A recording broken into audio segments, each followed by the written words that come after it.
The sky darkened over Manhattan as Grace Kennedy clutched her umbrella, watching raindrops pelt the glass windows of Bryant Park's café. She wasn't supposed to be here. Her driver had the wrong address for her next meeting, but something about the scene unfolding before her made her pause. A man in a worn jacket knelt before a small girl, no more than 5 years old, with tears streaming down her face. What caught Grace's attention wasn't just the tenderness in his movements, but the absolute devotion in his eyes as he gently wiped his daughter's tears away. "It's okay, Sophie," the man said, his voice carrying through the thin cafe windows. "Sometimes life doesn't go how we plan, but we've got each other, and that's what matters most." Grace stood transfixed, her phone buzzing incessantly in her pocket. As CEO of Kennedy Innovations, one of New York's fastest-growing tech companies, she had learned to judge character quickly. There was something genuine about this man that she couldn't look away from. The little girl sniffled. "But Daddy, I wanted to get you a birthday present." "My whole dollar is gone." The man, tall with broad shoulders and kind eyes, pulled his daughter into a hug. "You know what the best present is? This hug right here." Grace felt a tightness in her chest she hadn't experienced in years. Before she could think twice, she found herself pushing open the door to the café. Ryan Young didn't notice the elegant woman approaching until she was standing right beside their table. Sophie had finally stopped crying, though her little shoulders still hitched occasionally with residual sobs. The dollar she'd been saving, found on the playground and carefully folded in her pocket for 2 weeks, had fallen through a hole she hadn't known was there. "Excuse me," a gentle voice said. Ryan looked up to see a woman in a tailored suit, her dark hair pulled back in a neat bun. Everything about her screamed money and influence, 2 things Ryan hadn't had much of since losing his job at the architectural firm 3 years ago when the company downsized. "I couldn't help overhearing," the woman said, her green eyes warm with something Ryan couldn't quite identify. "I think I found what your daughter lost." She opened her hand to reveal a crumpled dollar bill. Sophie's eyes widened. "My dollar. Daddy, she found my dollar." Ryan knew his daughter hadn't dropped her money in the cafe. They'd realized it was missing on the subway ride over. But the kindness in this stranger's eyes made him hesitate before pointing this out. "That's very thoughtful," he said instead, his voice measured. "But I don't think—" "Please," the woman interrupted gently, kneeling to Sophie's level. "I believe in birthday wishes coming true." "What's your name, sweetheart?" Sophie Young, his daughter said, suddenly shy. "I'm 5 3/4. "That's a very important age," the woman smiled. "I'm Grace. It's nice to meet you, Sophie." Ryan watched this interaction with a mixture of gratitude and unease. He'd been Sophie's sole provider since her mother had left when Sophie was barely 2, claiming parenthood wasn't what she'd signed up for. He worked as a freelance architect now, taking whatever jobs he could find while making sure Sophie never felt the strain of their tight finances. Pride made him want to refuse this stranger's kindness, but Sophie's delighted face stopped him. "Thank you," he said simply. "I'm Ryan Young." Grace straightened up, extending her hand. "Grace Kennedy." The moment their hands touched, Ryan felt an unexpected jolt. Grace Kennedy's handshake was firm, confident, but there was a gentleness there too. "Daddy needs a birthday cake," Sophie announced, clutching her recovered dollar. "But the cakes here cost more than $1. Grace laughed, a warm, genuine sound that made Ryan smile despite himself. "Well," Grace said, glancing at her watch, "I happen to know a place with excellent cupcakes just around the corner. If your dad doesn't mind, maybe we could all go pick one out." Ryan hesitated. Accepting the dollar was one thing, but this felt like charity. Still, there was something sincere about Grace Kennedy that disarmed him. "That's very generous, but we don't want to impose on your time," he said carefully. "You wouldn't be," Grace replied, her eyes meeting his. "Actually, I just had a meeting canceled and could use some company." Ryan wasn't naive.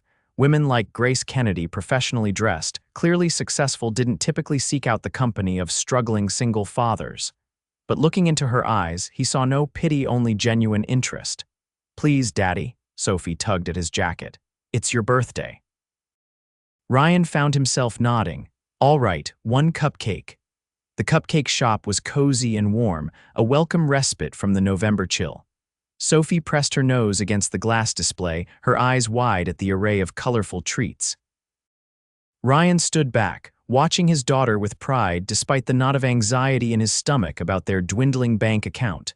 "Which one would your dad like, Sophie?" Grace asked, standing beside the little girl. Sophie pointed to a chocolate cupcake with buttercream frosting. "That one. Daddy loves chocolate more than anything." "Excellent choice," Grace nodded solemnly, as if this were a business transaction of great importance. She turned to the cashier. "We'll take that chocolate one and—" She glanced at Sophie. "What kind would you like, Sophie? I can get one too." Sophie gasped. Ryan stepped forward. "That's very kind, but one is plenty. It's my treat," Grace insisted gently. "I'm celebrating too." "What are you celebrating?" Sophie asked, her face bright with curiosity. Grace paused, considering. "Meeting new friends," she said finally, with a smile that made Ryan's chest tighten. They sat at a small table by the window, Sophie happily devouring a strawberry cupcake while Ryan and Grace talked. He found himself telling her about his work as a freelance architect, his dreams of opening his own firm someday, and how he'd been raising Sophie alone for the past 3 years. "It must be challenging," Grace said, watching Sophie with a gentle expression. "Every day," Ryan admitted. "But worth every second. What about you?" he asked, suddenly curious about this woman who'd inserted herself into their day. "What do you do?" "I run a technology company," she said simply. "Kennedy Innovations." Ryan nearly choked on his cupcake. Kennedy Innovations was no small startup. It was one of the fastest-growing companies in the city, frequently featured in business magazines. He'd even applied for a position in their architectural department months ago, but never heard back. "That's impressive," he managed. Grace shrugged. "It keeps me busy, too busy sometimes." A shadow crossed her face. "Not much room for anything else." "No family?" Ryan asked, then immediately regretted the personal question. "My parents live in Connecticut," Grace replied. "But no husband or children, just me and quarterly reports." There was a hint of loneliness in her voice that resonated with Ryan. For different reasons, they both understood what it meant to have parts of life missing. When they finished their cupcakes, Ryan expected a polite goodbye. Instead, Grace handed him her business card. "I was impressed with how you handled Sophie's distress earlier," she said. "It showed real character." She hesitated. "We're actually looking for someone to head up a new project designing innovative spaces for children in hospitals, given your obvious insight into what children need." "Well, I'd love to see your portfolio." Ryan stared at the embossed card. "Are you offering me a job interview?"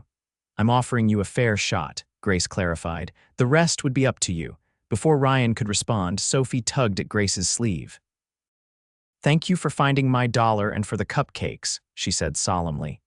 "You're pretty like a princess," Grace laughed, kneeling down to Sophie's level again. "You're welcome, Sophie, and you're pretty brave, you know that. Most people don't handle losing things as well as you did." Sophie beamed. "Daddy says it's okay to be sad, but then we have to try to fix things." "Your daddy is very wise," Grace said, her eyes meeting Ryan's over Sophie's head. They parted ways outside the cupcake shop, Grace heading toward a waiting town car while Ryan and Sophie turned toward the subway. Ryan tucked the business card carefully into his wallet, not quite believing what had just happened. "I like her, Daddy," Sophie declared as they waited for the train. "Can we see her again?" Ryan squeezed his daughter's hand. "Maybe, sweetheart, we'll see." 2 days later, Ryan found himself in the sleek offices of Kennedy Innovations, portfolio in hand, heart pounding as he waited in the reception area.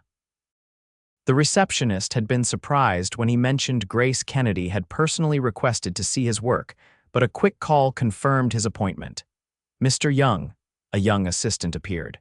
"Miss Kennedy will see you now." Grace's office reflected her personality, elegant but not ostentatious, with clean lines and walls adorned with innovative architectural designs. She rose from behind her desk when he entered, her smile genuine. "Ryan, thank you for coming," she said, extending her hand. "Thank you for the opportunity," he replied, still half convinced this was all an elaborate kindness rather than a real job prospect. "How's Sophie today?" Grace asked as she gestured for him to sit. The question surprised him. Most potential employers didn't inquire about his daughter. She's good, at school. She drew you a picture, actually. He felt slightly embarrassed as he pulled out Sophie's crayon drawing of 3 stick figures, one tall with brown hair, one smaller with a tie, and a tiny figure between them holding both their hands.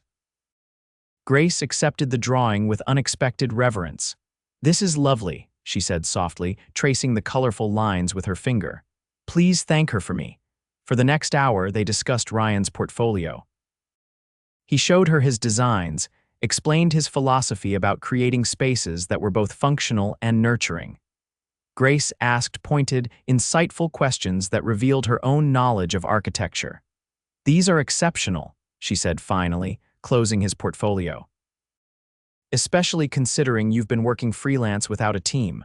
Ryan felt a flush of pride. "Thank you. It hasn't been easy, but I've managed." "Why did you leave your previous firm?" Grace asked directly. "I didn't leave. They downsized," Ryan answered honestly. "I was one of 30 let go. After that, with Sophie to consider, freelancing gave me the flexibility to be there for her." Grace nodded, studying him. "The position we're discussing would require dedication, but we pride ourselves on work-life balance. All our employees with children have flexible schedules." Ryan's heart began to race. Was she actually offering him the job? "I should be clear," Grace continued. "This position reports directly to me. It's a significant role with corresponding compensation." She named a figure that made Ryan struggle to keep his expression neutral. It was more than double what he'd made at his previous firm. "Why me?" he asked before he could stop himself. "You must have hundreds of qualified applicants." Grace set aside his portfolio and leaned forward. "Because I saw how you prioritize your daughter's emotional well-being without coddling her. That kind of emotional intelligence is exactly what this project needs." She paused. "And because your work speaks for itself." Ryan left Kennedy Innovations that afternoon with a job offer letter in his pocket and a sense of disbelief. The position was everything he could have hoped for: creative control, excellent pay, and hours that would allow him to continue being present for Sophie. When he picked Sophie up from after-school care that day, he swung her around in celebration. "Did you get the job, Daddy?" she asked excitedly. "I did, Soph, and you know what? Miss Kennedy loved your drawing so much she put it right on her desk." Sophie's eyes widened. "Really? Can we visit her again? I'll be working with her," Ryan explained as they walked home. "So yes, you might see her sometimes." "Good," Sophie declared with a 5-year-old certainty. "She needs friends." Ryan's first weeks at Kennedy Innovations were challenging but exhilarating. His team was talented and motivated, and the hospital project was exactly the kind of meaningful work he'd dreamed of doing.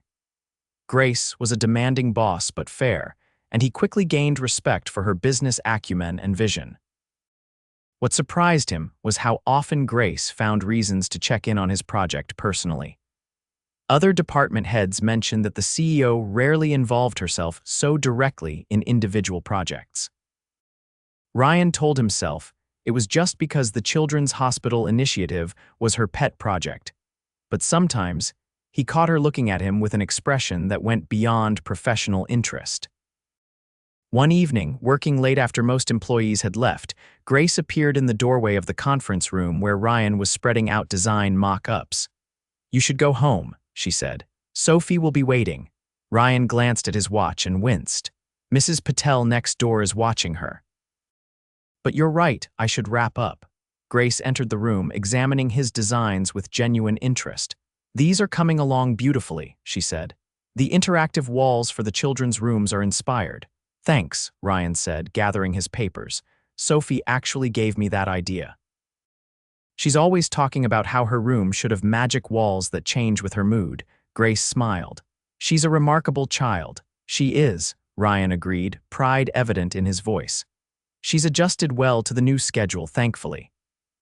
She even set up a special work area in our apartment where she does her homework while I review designs." "Like father, like daughter," Grace observed. Ryan found himself studying her as she leaned over the table, pointing out elements she particularly liked in his design. In the weeks he'd been working at Kennedy Innovations, he'd come to see beyond the polished CEO exterior to the passionate, sometimes vulnerable woman beneath. She worked harder than anyone, cared deeply about her employees, and had a quick, sometimes self-deprecating sense of humor that surprised him. "Would you and Sophie like to join me for dinner sometime?" Grace asked suddenly, straightening up. "To celebrate your first month on the team." Ryan blinked, caught off guard. "That would be nice," he said finally. "Sophie would love that. And you?" Grace asked quietly. Their eyes met across the table. "I would too," Ryan admitted. They arranged to meet that weekend at a family-friendly Italian restaurant in Ryan's neighborhood. When Grace arrived, dressed casually in jeans and a sweater rather than her usual business attire, Sophie rushed to hug her as if they were old friends. "I made you another picture," Sophie announced, pulling a folded paper from her pocket. Grace accepted it with genuine delight. This drawing showed the same three figures as before, but now they were in what appeared to be a park with a sun smiling down on them. "This is beautiful, Sophie," Grace said. "Is this us?" Sophie nodded enthusiastically. "At the park, can we go sometime?" Ryan started to interject that Grace was very busy, but she beat him to it. "I would love that," she said sincerely. "Central Park has a wonderful playground near the zoo. Have you been to the zoo, Sophie?" Sophie's eyes widened. "They have real animals." The dinner passed with easy conversation and much laughter. Ryan watched in amazement as the formidable CEO who commanded boardrooms with authority got down on Sophie's level, listening with rapt attention to stories about kindergarten dramas and favorite cartoon characters. There was no condescension in her manner, just genuine interest. As the evening progressed, Ryan found himself relaxing in a way he hadn't in years. Since becoming a single father, dating had been nearly impossible, not just because of time constraints, but because few women were interested in an instant family. Yet here was Grace Kennedy, successful and beautiful, treating his daughter with respect and him with. Was that attraction he saw in her eyes? After dinner, they strolled through the neighborhood, Sophie skipping ahead to examine interesting storefronts while Ryan and Grace followed at a more sedate pace. "Thank you for this," Ryan said softly. "It's been a long time since we've had a night out like this." Grace looked at him curiously. "You don't date much," Ryan laughed without humor. "Between work and Sophie, there hasn't been time. And honestly, once women find out I'm a package deal, interest tends to fade quickly." "Their loss," Grace said with surprising fierceness. "Sophie is wonderful, and so are you," she added more softly. Ryan felt a warmth spreading through his chest that had nothing to do with the mild evening. "What about you?" he asked. "I find it hard to believe someone like you is single by anything but choice." Grace was quiet for a moment. "I've been focused on building my company," she said finally. "Relationships seemed secondary, and the men I met through business were interested in what I could do for them, not who I was." She smiled ruefully. "I guess we both have our reasons for being alone." Sophie called to them from a storefront window, pointing excitedly at a display of toy trains. As they moved to join her, Ryan's hand brushed against Grace's. Without overthinking it, he gently took her hand in his. She looked surprised but didn't pull away. Instead, her fingers intertwined with his. That evening marked a turning point. Over the following weeks, Grace became a regular presence in their lives. She joined them for weekend outings to parks and museums, helped Sophie with an elaborate school project, and gradually, her relationship with Ryan evolved from professional to deeply personal. They were careful to maintain appropriate boundaries at work, but after hours, they began to explore the growing connection between them. Their first official date, while Sophie had a sleepover at a friend's house, ended with a kiss on Ryan's doorstep that left them both breathless. "I never expected this," Grace confessed, her forehead resting against his.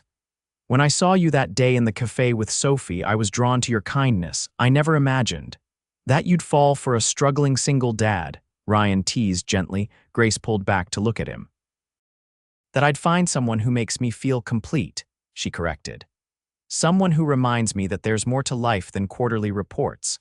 3 months into their relationship, challenges inevitably arose. A board member questioned Grace's judgment in hiring someone she was now dating. Sophie went through a period of testing boundaries, worried that Grace's presence meant changes to her secure relationship with her father. Then came the evening when Ryan arrived at Grace's apartment to find her pacing anxiously. "What's wrong?" he asked, immediately concerned. "The board wants to relocate our headquarters to Boston," Grace said without preamble. "It makes financial sense, tax incentives, cheaper real estate." Ryan felt a cold weight settle in his stomach. "I see. They want an answer by the end of the month," she continued, running a hand through her hair. "I've been fighting it, but the numbers are compelling." Ryan sat down heavily on her couch. "So you'd be moving to Boston?" "That's what I need to decide," Grace said, sitting beside him.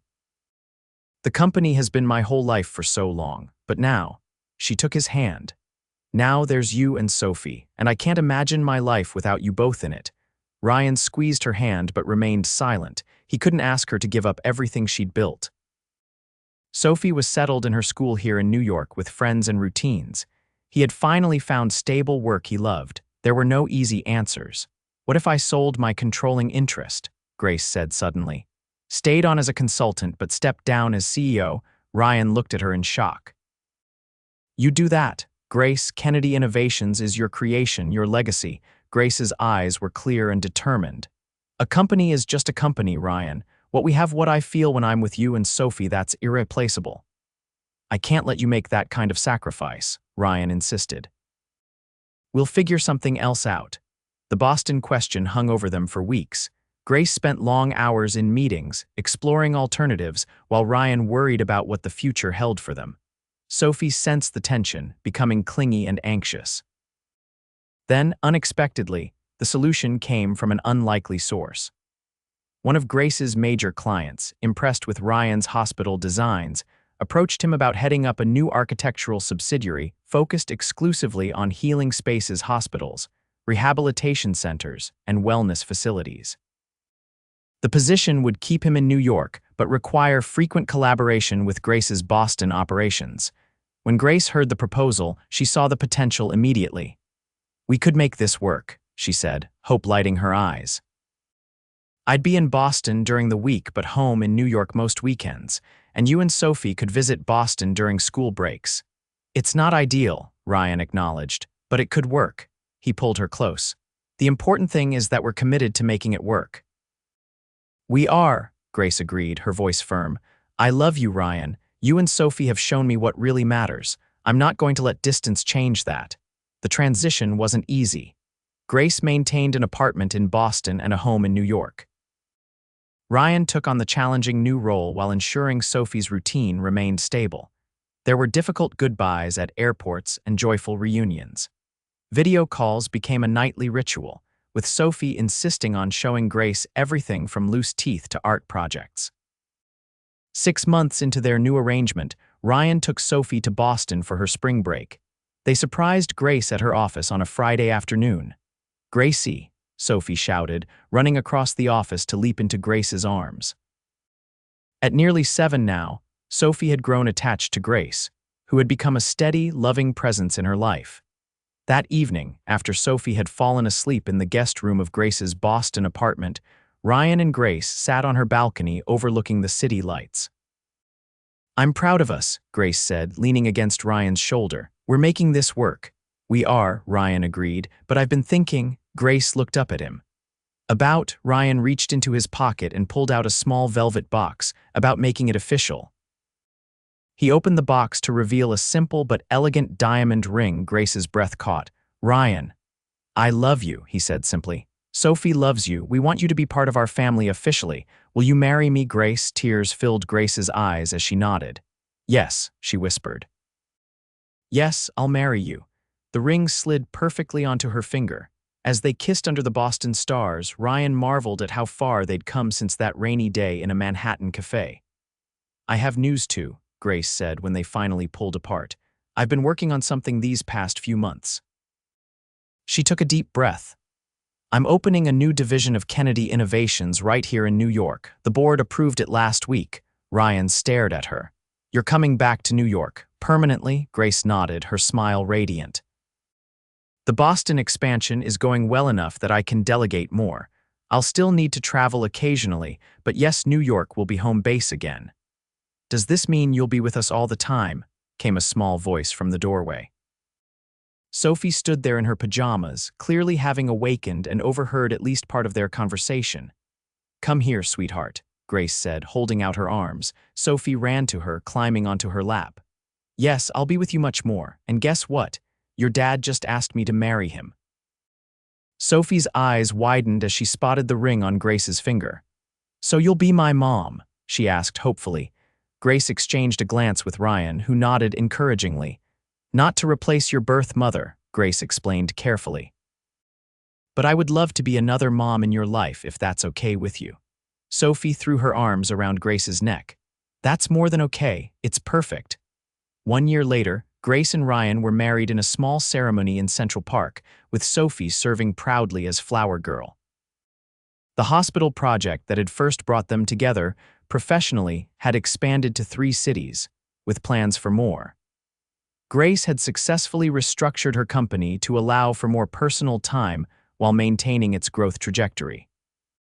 They moved into a spacious but cozy brownstone in Brooklyn, with a special room for Sophie that featured the magic walls. She had always wanted digital panels that could change colors and display different scenes based on her mood. On the evening of their first anniversary, Ryan found Grace in Sophie's room, sitting on the edge of the bed watching their daughter sleep. "She asked me today if she could have a little brother or sister," Grace whispered as Ryan sat beside her. Ryan slipped an arm around her waist. "And what did you tell her?" Grace turned to him, her eyes shining with emotion. "I told her we're already working on that." Ryan's heart seemed to stop. "Are you saying?" Grace nodded, taking his hand and placing it on her still flat stomach. 12 weeks. "I was waiting for the right moment to tell you." Ryan pulled her into his arms, overwhelmed with joy.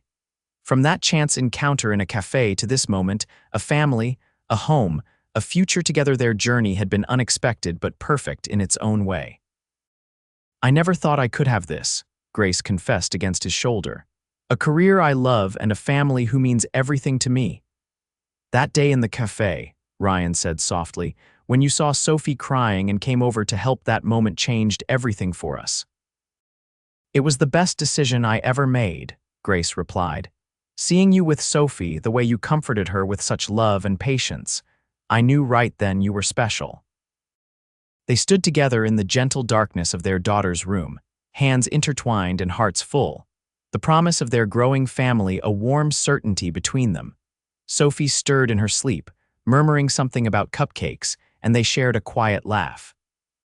The dollar bill that had brought them together was now framed in their living room, a reminder that sometimes the smallest things can lead to the greatest happiness. "I love you," Ryan whispered, kissing Grace gently. "And I love you," she responded. "Both of you." "All of you," she amended, touching her stomach lightly. Their family had begun with a lost dollar and a father's love for his daughter. It had grown through chance and choice, through challenges overcome together. And now, as they stood on the threshold of a new chapter, Ryan and Grace knew with absolute certainty that they had found in each other exactly what they had been waiting for all along.